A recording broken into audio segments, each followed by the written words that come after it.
Luar biasa, inilah sejarah asal-usul diturunkannya kitab suci Al-Quran dan keutamaannya. Kitab suci Al-Quran adalah wahyu Allah yang diturunkan kepada Rasulullah sebagai landasan petunjuk untuk umat manusia. Banyak sekali keutamaan yang akan didapat pembaca Al-Quran.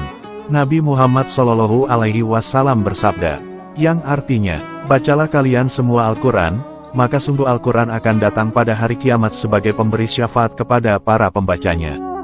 Hadis riwayat Muslim. Selain itu, Allah Subhanahu wa Ta'ala banyak memberikan keistimewaan kepada para ahli Al-Quran dan penghafal Al-Quran, yaitu, jenazah mereka tidak akan membusuk atau hancur, dan kelak bangkit di hari kiamat dalam kondisi tubuh utuh seperti sedia kala. Selain mereka, ada beberapa golongan yang bernasib sama, yaitu jenazah para nabi, ahli jihad, ulama, syuhada, hafiz Al-Quran, imam yang adil, muazin yang ikhlas, wanita mati saat melahirkan, dibunuh demi membela agama, dan mati di hari Jumat. Sejarah diturunkannya Al-Quran secara keseluruhan terjadi dalam masa yang cukup panjang. Dikisahkan, bahwa awalnya Al-Quran diturunkan lengkap seluruhnya dari Lauhil Mahfuz menuju langit dunia atau samau dunia. Peristiwa ini terjadi pada malam Lailatul Qadar. Kemudian, barulah ayat-ayat suci Al-Quran diturunkan dari langit dunia ke bumi secara tahap demi tahap selama 20 tahunan.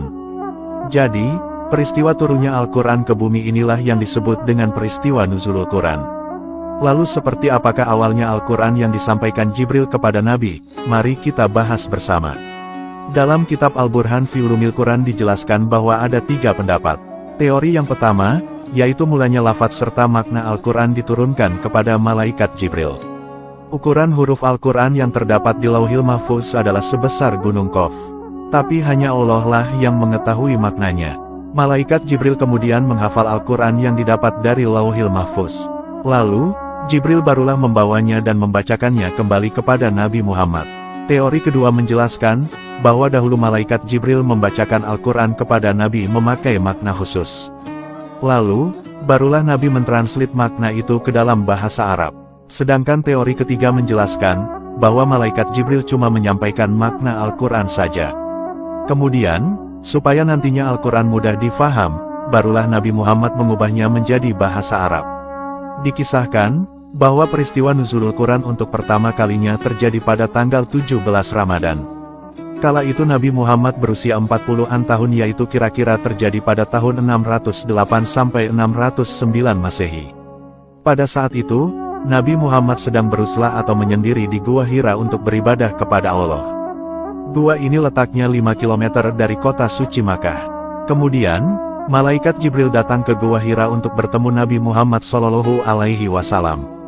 Malaikat Jibril datang dengan membawa wahyu Allah, yaitu surah Al-Alaq ayat 1-5. Malaikat Jibril mulanya mendatangi Nabi Muhammad lalu berkata, "Iqra, bacalah." Namun, Nabi berkata, "Aku tak bisa membaca." Malaikat Jibril kemudian meraih dan memeluk Nabi dengan cukup erat hingga membuat Nabi Muhammad merasa kelelahan. Jibril lalu berkata lagi, "Iqra, bacalah." Namun, Nabi tetap mengaku tak bisa membaca meski sudah diulang-ulang sebanyak 3 kali. Setelah Jibril melepaskan tubuh Nabi, ia lalu mengucapkan surah Al-Alaq ayat 1-5 yang artinya, "Bacalah dengan menyebut nama Tuhanmu yang menciptakan. Dia telah menciptakan manusia dari segumpal darah. Bacalah, dan Tuhanmulah yang Maha Pemurah, yang mengajar manusia dengan perantaran kolam. Dia mengajar kepada manusia apa yang tidak diketahuinya." Setelah peristiwa itu, Nabi Muhammad lalu menyegerakan diri untuk pulang ke rumah dengan membawa ayat-ayat tadi. Saat itu kondisi tubuh Nabi bergetar ketakutan. Sesampainya di rumah, Nabi lalu berkata kepada istrinya, yaitu Siti Khadijah, "Selimutilah diriku, selimutilah diriku." Siti Khadijah lalu menyelimuti Nabi sampai rasa takut itu menghilang. Nabi lalu menceritakan kepada sang istri tentang peristiwa sebenarnya yang barusan terjadi.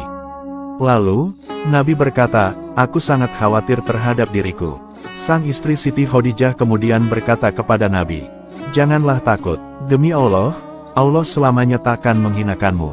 Sungguh engkau itu orang yang suka menyambung silaturahmi, memikul kesusahan orang lain, suka memberi orang miskin, suka menjamu tamu, dan suka menolong orang yang menegakkan kebenaran." Setelah itu, Siti Khadijah bersama Nabi Muhammad bersama-sama pergi untuk bertemu paman Siti Khadijah yang bernama Warokoh bin Naufal. Diketahui, Waraqah bin Naufal adalah saudara lelakinya ayah Siti Khadijah. Jadi, Siti Khadijah memanggilnya paman. Waraqah adalah pemeluk agama Nasrani sejak zaman jahiliyah. Ia memiliki keahlian bisa menulis Alkitab dan diterjemahkan ke dalam bahasa Arab. Namun, saat itu Waraqah sudah berusia tua dan sudah buta matanya. Siti Khadijah kemudian berkata kepada Waraqah, "Hai paman, dengarlah berita dari ponakanmu ini." Sang paman berkata, "Ponakanku, apa yang terjadi terhadapmu?" Kemudian, Nabi menceritakan peristiwa yang dialaminya. Setelah mendengar penjelasan Nabi, Waraqah lantas bergembira dan mengimani atas kenabian Nabi Muhammad SAW. Namun, ia juga menjelaskan tentang rintangan ke depan yang akan dialami Nabi Muhammad. Ia menjelaskan bahwa seseorang yang diberi wahyu pasti ke depan akan dimusuhi banyak orang. Waraqah juga mendeklarasikan diri sebagai pembela dan penolong Nabi jika masih diberikan umur panjang. Namun sayang, karena sudah tua, Waraqah akhirnya sudah dipanggil Sang Pencipta dahulu. Waraqah bin Naufal dikenal sebagai seorang pendeta Nasrani yang alim, taat, dan masih berpegang teguh terhadap ajaran dan Alkitab yang benar. Di mana, ia meyakini bahwa kelak akan muncul Nabi akhir zaman. Waraqah banyak menguasai kitab suci terdahulu diantaranya Kristen dan Yahudi. Ia adalah Nasrani yang masih lurus dan menolak penyembahan terhadap berhala, dan selalu mencari kedatangan agama yang lurus yaitu Islam. Inilah salah satu alasan Siti Khadijah membawa Nabi Muhammad kepada Waraqah. Berita gembira dari Waraqah ini akhirnya bisa mengikis rasa takut dan kegelisahan Nabi berkaitan tentang peristiwa yang terjadi di Gua Hira. Meskipun Waraqah belum sempat memeluk Islam, namun dia adalah penghuni surga. Alasannya adalah, sebab Waraqah selalu berzikir dan bertasbih kepada Allah semasa zaman jahiliyah. Bahkan, ada sebuah riwayat At-Tirmizi yang menjelaskan bahwa pernah Nabi bermimpi melihat Waraqah menjadi ahli surga dengan memakai pakaian putih. Iman Waraqah atas Nabi Muhammad inilah yang menjadikannya mendapat derajat tinggi di sisi Allah Subhanahu wa Ta'ala. Wallahu a'lamu bishawab.